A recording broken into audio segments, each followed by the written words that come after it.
আজকে আপনাদেরকে একটি ম্যাজিক দেখাবো কাপ এবং বলের। এখানে দেখতে পাচ্ছেন তিনটি গ্লাস আছে এবং দেখেন তিনটি বল আছে, একটি দুইটি তিনটি বল।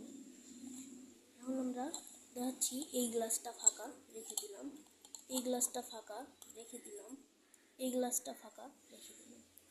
এই বলটি নিয়ে এর উপর রাখার পরে এটা দিয়ে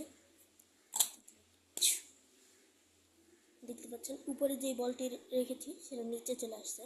আবার দেখেন এটা ফাঁকা রেখে দিলাম, এটা ফাঁকা রেখে দিলাম, এটা ফাঁকা রেখে দিলাম। আবার একটি বল নিয়ে উপরে রাখলাম,